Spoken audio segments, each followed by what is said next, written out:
Was it up? Okay. My name's Dr. Jackie Jacob, and I am the Poultry Extension um, Coordinator here at the University of Kentucky.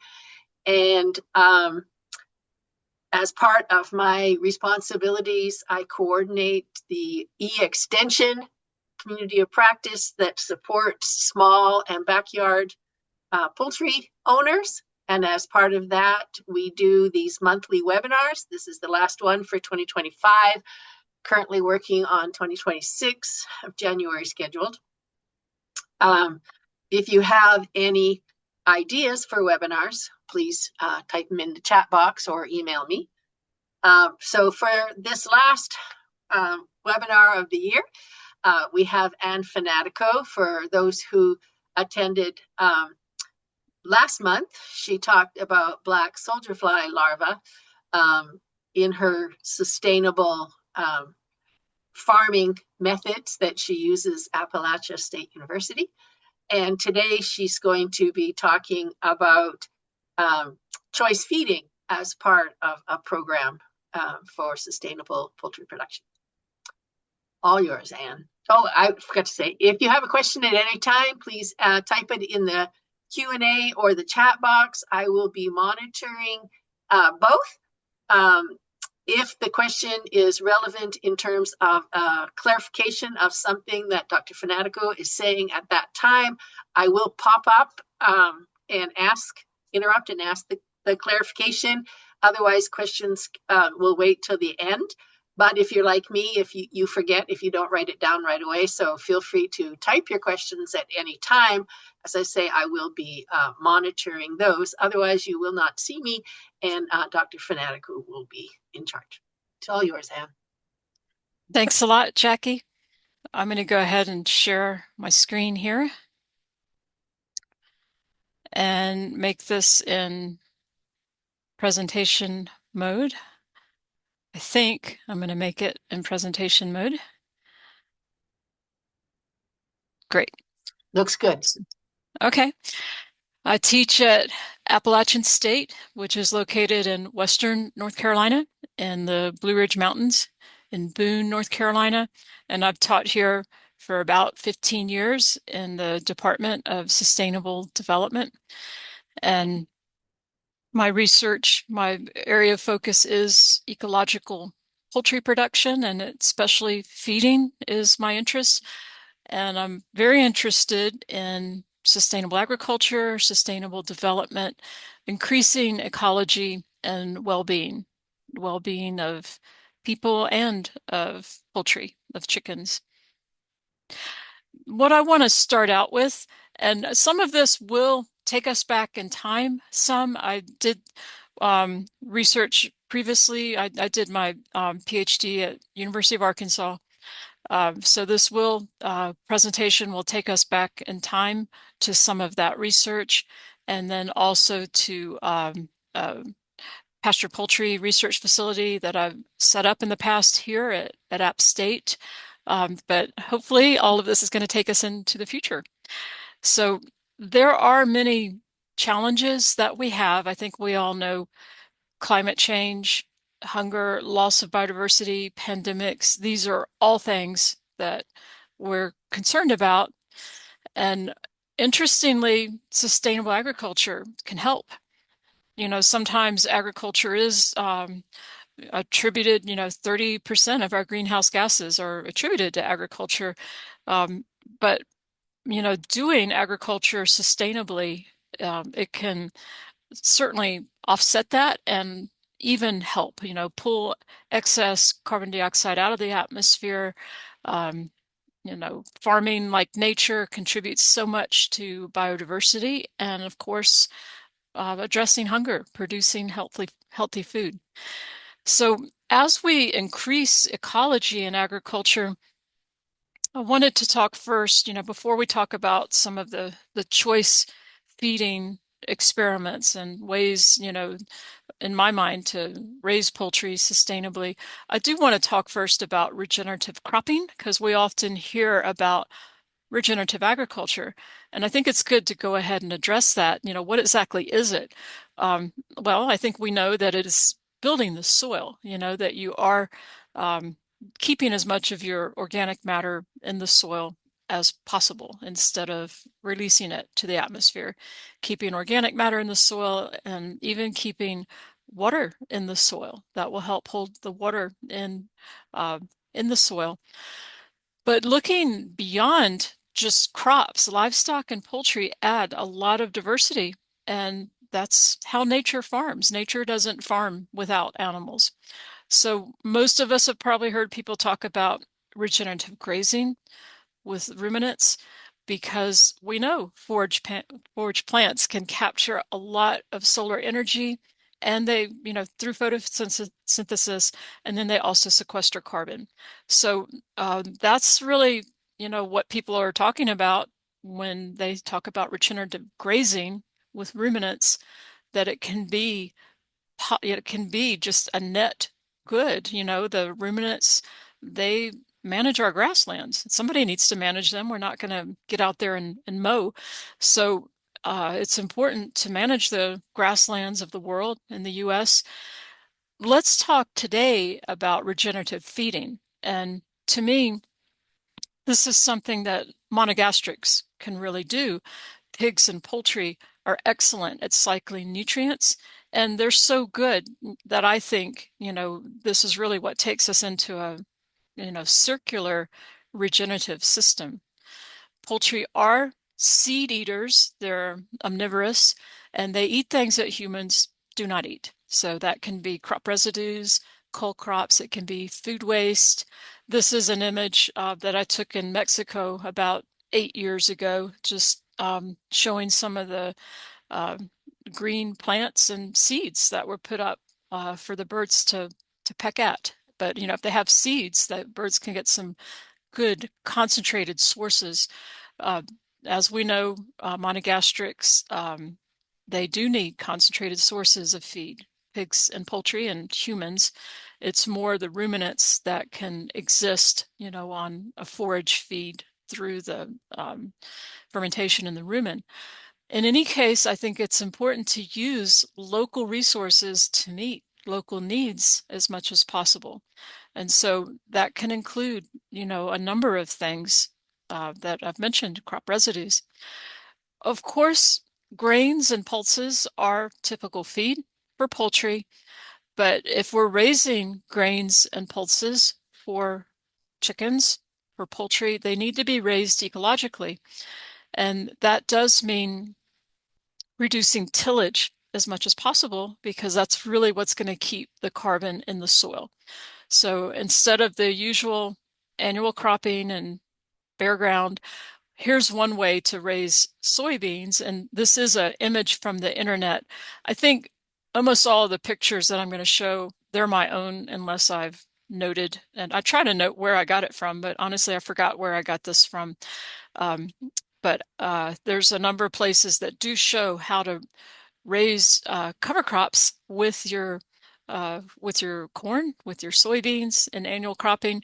This is an example of the rye being knocked down. The uh, the soybeans are planted right into this mulch. So that's an example of no-till. And there's many types of reduced tillage, and the whole idea is to build the soil. So it's interesting. I think we know that it's most efficient energetically to raise grains to feed directly to people instead of livestock.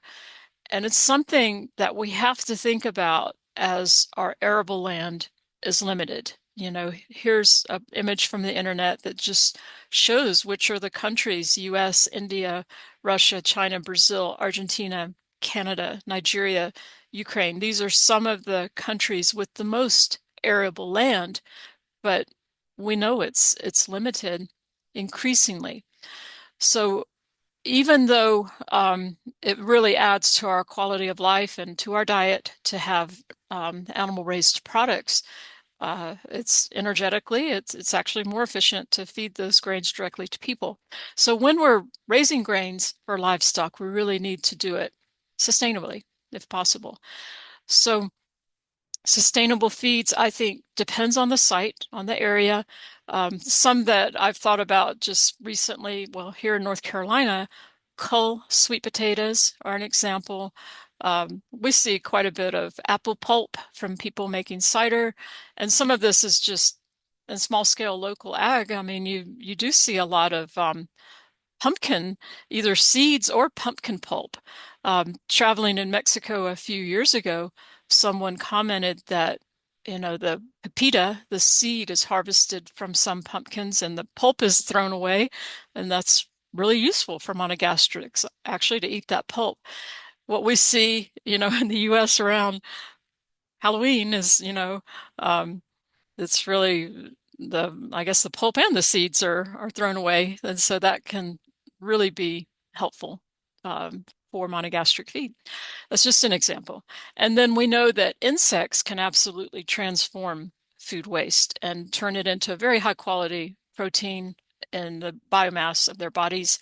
Um, a lot of organic waste is going to be composted. If you're um, handling your organic waste, or it might be this shows an image at App State just in our campus garden. This is our vermiculture bin. This is compost back here, but here's black soldier fly. So this is an example of transforming organic waste and also producing frass for fertilizer. So be sure to look back at the webinar that Jackie and I did a month ago if you want to read more about our black soldier fly production at App State. But I just wanted to show you some images that it can, more and more it is considered as a feed for poultry by large companies, but we can also do local insects on a small scale. So just showing an image here, this is how we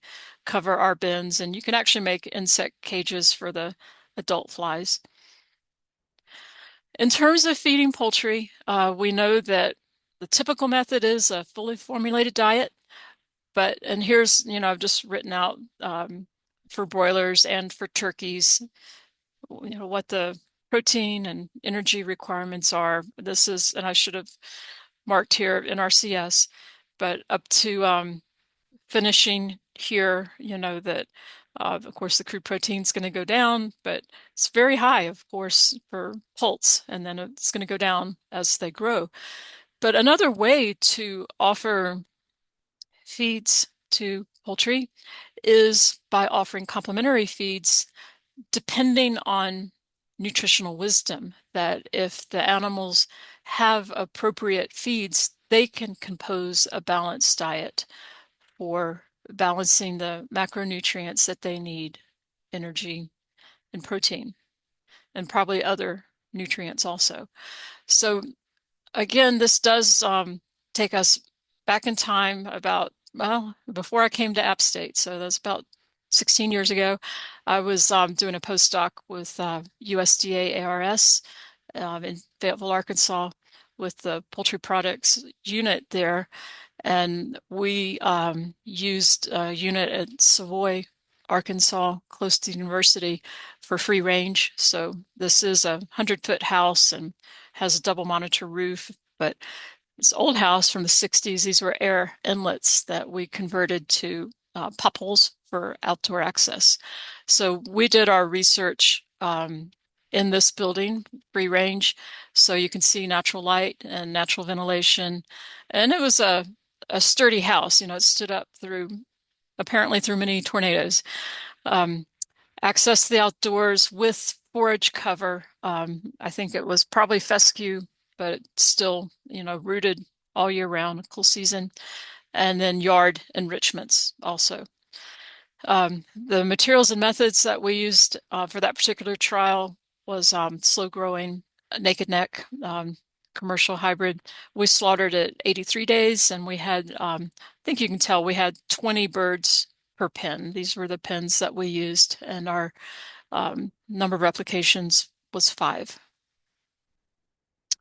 We were testing free choice feed, just feeding feeding these feeds to chickens and seen over a period of 83 days how well they could choose cracked corn, whole wheat, soybean meal, fish meal, bone meal, oyster shell, kelp, and salt.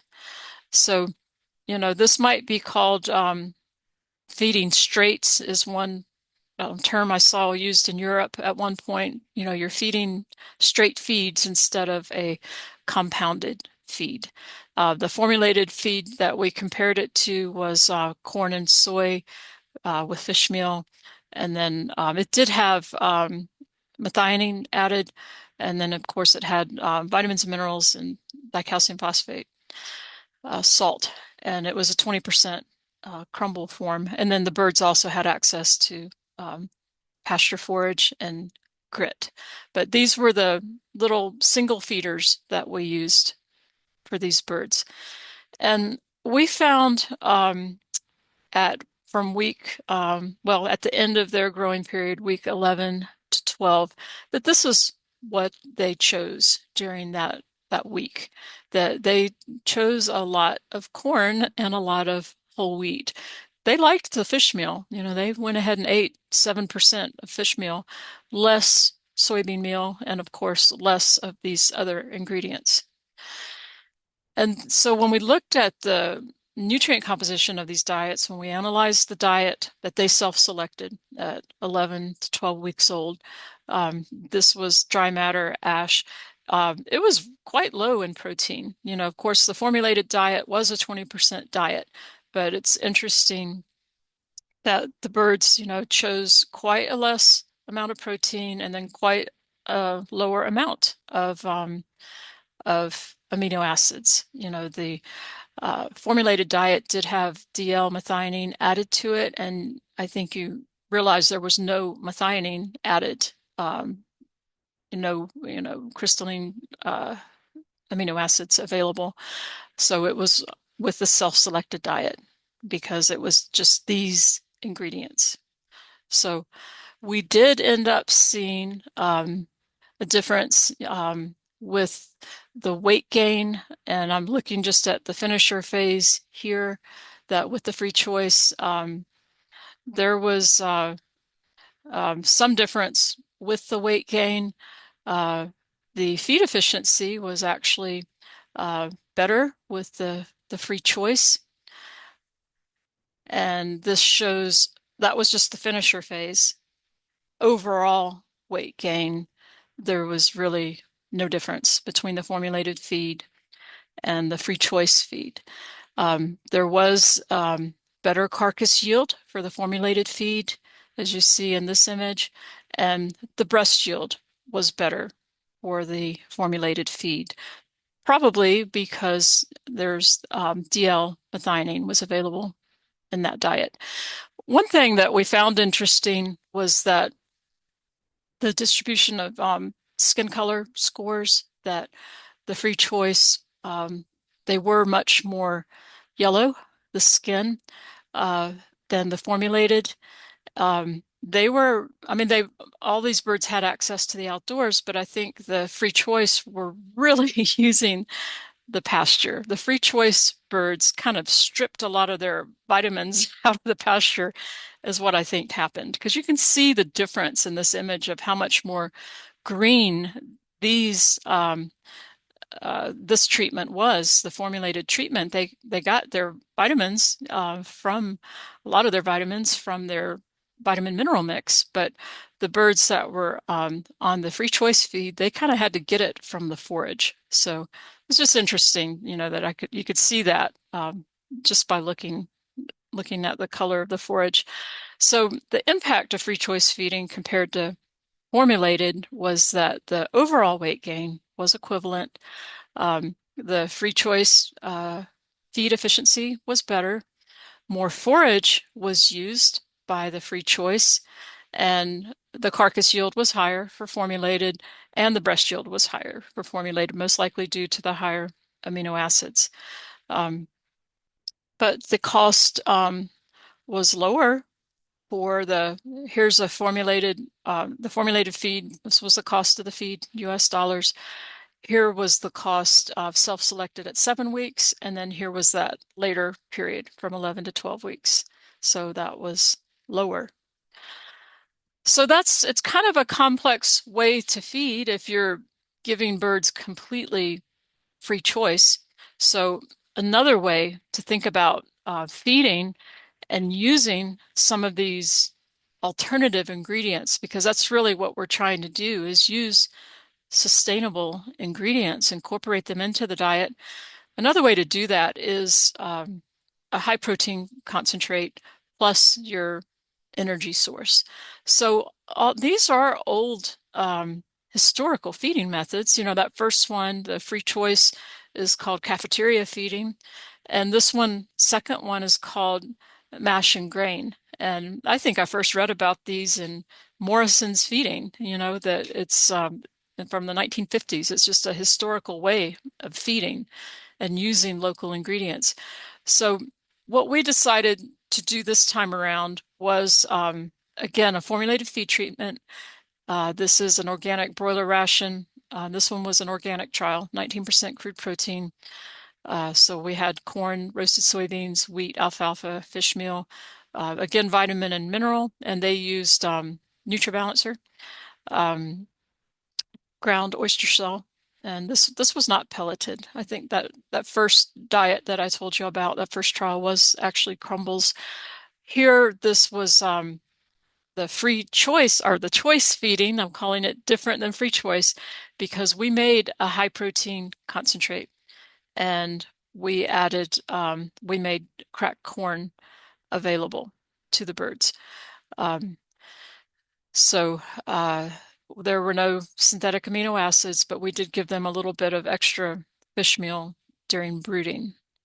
So this is using more of a medium type growing commercial hybrid. That first time around, we used slow growing naked neck.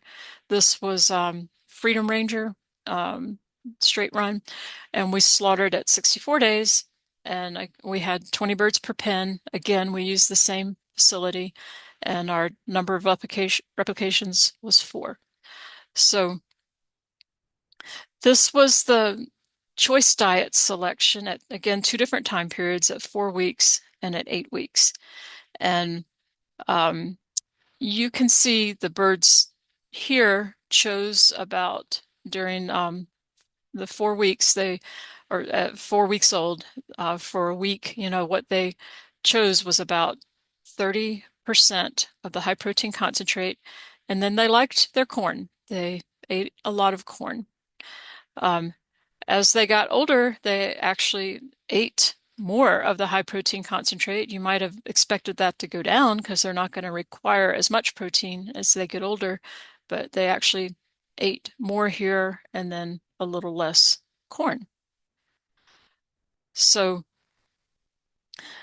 um, looking at the analyzed nutrient composition of the um, organic broiler ration, was a little bit higher than the 19%. It was actually 21%. And you can see the amount of sulfur amino acids here. And then with the self-selected, they again chose much lower protein than what the formulated diet was. And that was the case even at 8 weeks. They chose 12% protein. And again, you can see what they were choosing here in terms, or what they ended up getting in terms of their amino acids. So over this grower period, what we saw, and I can't remember if we're going to look at the finisher period too, but just looking at the grower period, the weight gain was again different. The formulated feed treatment had higher grams per chick. Uh, Again, the feed conversion ratio was better for the choice feeding. Overall weight gain, we did see lower overall weight gain for the choice feed compared to the formulated feed, lower carcass weights, and lower breast weights. So the live weight gain, carcass, breast weight was lower, but the feed efficiency was better. And the choice diet was less expensive than formulated. So again, we can see the cost per metric ton of feed for the formulated feed. And this was, about 15 years ago, less for what they selected at 4 weeks and still less for what they selected at 8 weeks. So those were two trials that we did looking at uh, choice, free choice feeding, or making a high protein concentrate with making it with soybeans, making it with some fish meal, and then adding in, some of the NutriBalance or just adding in um, uh, the other things that the poultry needed, but letting them choose how much energy they wanted. So it's just interesting that they chose a lot less protein, but and yes, the carcass weight was better. But when you start looking at feed efficiency, it was actually a better feed efficiency for the choice diets. So I think it's always important to start with free range birds, looking at the use of pasture.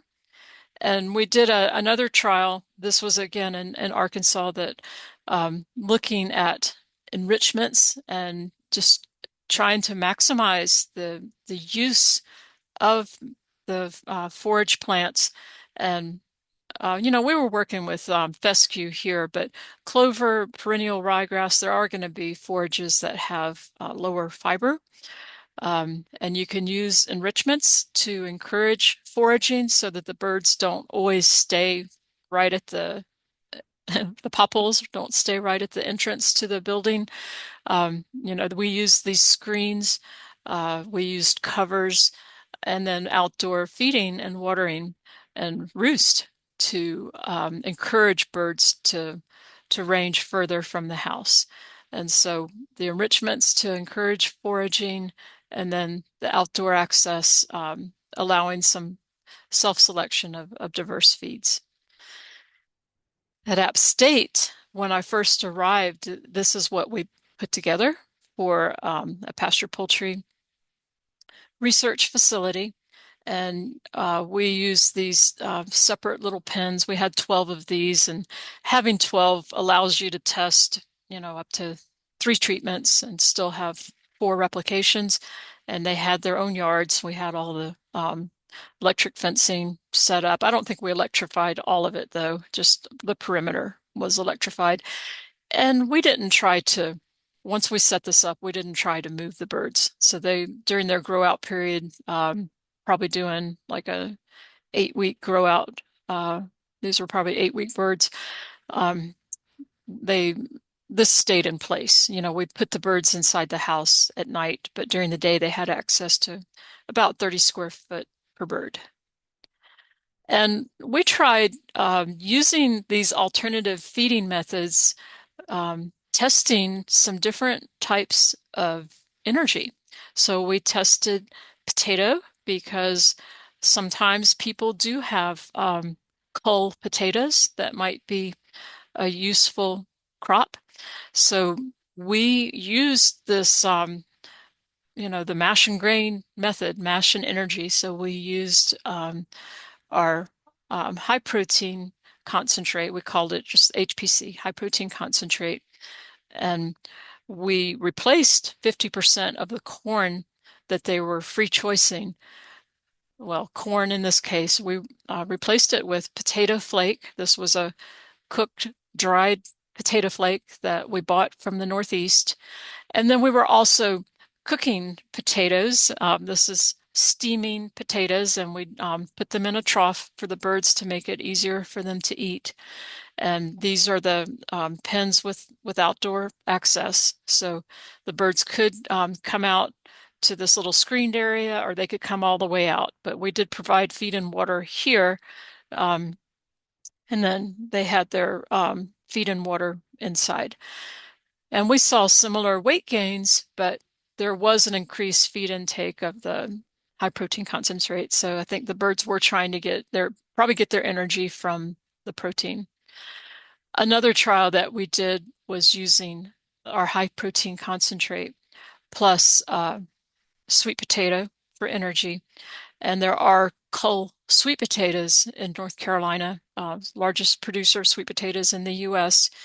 Um, so we worked with folks at NC State and got some dried flaked sweet potato. And then we actually ensiled sweet potatoes because, when you're using cull potatoes, there might be some anti-nutritive factors or fungus or something on the skin, and ensiling was a way to destroy any possible anti-nutritive factors or pathogens. So we ensiled, I'll have to look back, but I think we ensiled probably for about 3 weeks is what we did. And then this is an image of us here. This is how we chopped the sweet potato, and we ensiled in these little containers, added I think it's about 10% corn and 90% sweet potato. It ensiled and dropped its pH and ensiled in about 3 weeks. And then when we fed the birds, we again used troughs. And this is an image from our pens. Sometimes we did go ahead and put a shade cover on the birds still had access to this part, but at times they might want more shade. So we enjoyed using some of these different types of feeding methods. You can see this is very pertains to what small producers might do, but it's not just small producers. I wanted to highlight 2022. If you cared to follow this link, you can see what Purdue presented at their Animal Care Summit in 2022. They were looking at a high protein, low energy compared to a low protein, high energy feed. So it's not just small producers that look at this, it's also some of the large scale producers. And I had the privilege of presenting at that conference about free choice feeding, a talk very similar to this, and also learn about what they were doing with their research. So this is one of the company places that people get to visit that are attending the Animal Care Summit. I think they just celebrated their 10th year this past October of holding the Animal Care Summit. And it's just a wonderful way for a company to engage stakeholders and even address their critics, and really try to address transparency and what they're doing. So I thought this was exciting to see. Um, and I think this is really where we're trying to go with this type of research, that sustainable agriculture makes food production more ecological. It can increase food security, ecosystem services, and increase resilience in our environment and communities. The benefits of feeding alternative feeds and using alternative feeding methods are using local feeds. It reduces the need for transport. Um, you can use natural feed processing, such as solar dehydration or fermentation, and you actually have less of a focus on the feed conversion ratio when you're using circular ingredients. You really need to focus strongly um, on feed conversion ratio and efficiency when you're using a system that uses grain that could as well be fed to people. But when you're using alternative ingredients, really what you're looking at more is nutrient cycling and robustness of your system. These were just some mangle beets that I don't think these were culls. These were some that we grew at our university farm. And, I haven't tested beets yet, but I think that's also a concentrated source of nutrients. In order to increase well-being, is there a benefit to chicken welfare? Does it help their foraging behavior? Does it help enrichment? Giving birds a choice? Can it help with nutrition if they're choosing their nutrients on individual basis, what they need with each individual bird? And I've had to put question marks here. It's a research question. It does provide a diversity of feeds. Nature does not feed a monoculture. In nature, animals are eating a lot of different things. Does it increase social equity?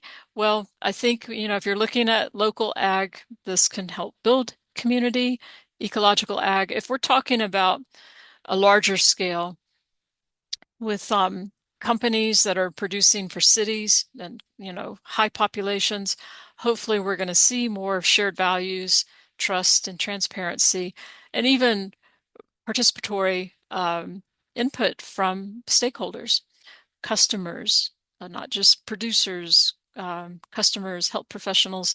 So it is diverse approaches for sustainable development. Um, these are some of the references, papers that I published. You can see in the past here on free choice feeding, um, trying to increase the amount of using outdoor structural enrichments to increase how much the range is used, and then also looking at some invertebrate meals for methionine and protein feeds in organic production. And a lot of this research was done with various USDA projects over time, including some SARE projects, also done with USDA ARS. Um, right now, this particular project with the Sustainable Ag Systems, this is one that was awarded to University of Connecticut, just trying to make time available to do more of a summary of this type of feeding. So I'm going to stop sharing my screen and go back to Jackie here and see what kind of questions we might have. Um, I haven't seen any questions yet, but I tried to find the link. We can't access the link from your PowerPoint. So I tried to find it. Couldn't, but I did find a Purdue page that had videos. One of the videos was their research on pasture choice as well as feed choice. Mm-hmm. So I provided that link. They also had on-farm hatching as well as RFIDs to see how much they actually use the range if they're into that kind of technology. So those videos are on the link that I provided. So Yeah. anybody have any questions? And Jackie, I think that is let me just, I'm going to share one more time because I actually had it pulled up on my computer in case people wanted to see it and in case it didn't work within the link. And you can see here, Animal Care Summit 2022. And I'm not going to play it. It's about 2 minutes long. Can you get, oh, that's the YouTube. That's probably the video that Yeah. that And that like links to. and like you said, it is the free choice because they did have things on hatching, things on for in that particular Animal Care Summit. So Yeah, yeah, that's it. And that's probably um it's a what great I video. linked to. Yeah. Looks like it. I didn't want to play it while you were on. um, didn't someone says doesn't surprise me that the broiler chickens might not gain as much weight as a formula feed, probably because we want their slaughter weights to be a bit higher than what is necessarily healthy for the longevity of the chickens. I don't know if you can talk about longevity with broilers since you're going to kill them anyway, but have you thoughts on studying laying hens with free choice? Yeah, I think it would work well with laying hens. And I'm trying to remember here at App State, that's how we raised our we did raise our layers. Since the pandemic, there's not really been many livestock at the university farm here in at App State. But yeah, we fed our layers what we called our high protein concentrate with soybean meal and fish meal and NutriBalancer. I've just always used NutriBalancer for vitamins and minerals. Um, Is that the one from Fertrell? yeah. And I mean, there's plenty available, but for Charles, always, been a big supporter of pasture poultry, and I've enjoyed using that product. Um, so yeah, I guess it's not surprising that the weight's lower, but I found it interesting that feed conversion was often better, or that the feed costs less. I mean, and so I think we are looking at just different types of ways to introduce robustness into our systems. And can you have both productive and robust? I think you can. That's the whole point of regenerative agriculture and regenerative grazing and regenerative feeding, that I think there's ways to have productive and fertile, productive and healthy. After your study where you had them on, with the pastures, did you move them for any future studies, or did you just leave them there for future studies? Um, the ones that, Because since they used up the pastures so much. yeah, they used it pretty hard. So, and So did you move for new studies? yeah, yeah, you would have to definitely move. Yeah, we took that stuff down once a year anyway. Anyway, we Yeah, were taking it down, that makes, yeah. We had our first snowfall today, so. And they actually canceled class, not university, but public schools. I can't believe it. Well, Uh, Somebody wanted to comment on possible incorporation of ground garlic in the feed. I mean, that's a separate thing on ground itself. garlic, maybe people would be using that for health reasons, to hopefully have a positive impact um on gut health or just overall health of the bird. So um that would be interesting. I think it'd be what might be interesting too is offering ground garlic free choice, and just seeing, If they actually eat it, yeah, yeah. it's really fun to see what's palatable to the birds, what they really go for. And of course they go for their fish meal. They love fish meal. And then, we do some of the black soldier fly. They love that. And I think I mean, they love roasted soybeans, because we've done some tests comparing roasted soybeans to peas, Mhm. and they love their roasted soybeans. So that's a great feed for chickens. But sometimes, you might be looking at alternatives to plant protein. So garlic is not really going to be giving us as much energy or as much protein. I think you would feed garlic for health reasons. Medicinal, yeah. Yeah. Which might be a topic for a webinar on feeding, or at least having available some of the herbs and Yeah, because other they might things. choose rosemary. They might choose, some of these different herbs. And there's been, quite a bit of research. I'm trying to remember with some of the oregano and thyme, just Yeah. things that The essential, apparently, but most of the time it's essential oils, yeah, but not the actual plant. yeah. So it'd be interesting to see what would happen if you actually fed the plant. And can the birds not only self self balance their feed, can they self medicate? That would be interesting to see. That's a whole new area of research. Hmm. It'd be interesting. Any other questions? We have time if you want to ask them. We don't have to stay, but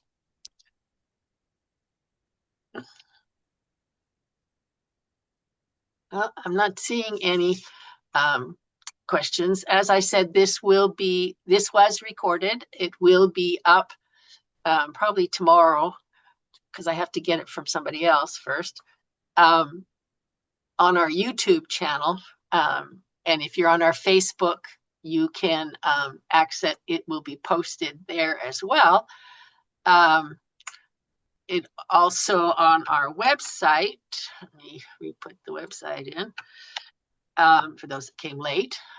We have links to upcoming webinars, which I haven't posted yet because I'm still working on them. And it has, we have a, where is it? Facebook page. Posted it before. I don't want to go looking for it. Upcoming webinars. I guess maybe I thought I posted it. Guess I didn't. See if I can find our YouTube channel. And people are welcome to also contact me at AppState, Fanatico AC at appstate.edu. And I'd be happy to try to answer questions that way also. That is our YouTube channel where it will be posted. We also have a Facebook page, which I thought I posted but couldn't find, where I also post the recording. So any of those ways. And if you have ideas that you would like to see webinars on, feel free to email me. As I say, I'm putting together the webinars for next year. So far, I've only nailed down January, but I have potential up till May, so we'll see how that goes. January, so just to let you know, as a heads up, will be on bird flu and the possibility of vaccinations. Yes or no, can we do that here in the US? Since that seems to be a hot topic. So, and I remind everybody that the bird flu is hitting right now. North Carolina just got some flocks hit, both commercial and backyard flocks. Throughout any migratory bird flyway right now has been hit. Luckily, Kentucky's been okay. So please, practice biosecurity with your flocks. Don't have bird feeders in amongst your poultry. Don't attract wild birds to your area to try and prevent. The other issue comes with hunting. If you go hunting, please don't, walk through ponds or rivers or whatever in the same boots that you're going to use to take care of your poultry, because you could transmit the disease as well. So please take care. I hope everybody has a good Christmas, and best wishes for the new year. And I hope to see you at some of the webinars in the future. Thank you again, Anne, and Merry Christmas to you too. Okay, thanks, Jackie. Bye-bye. Bye-bye, everybody.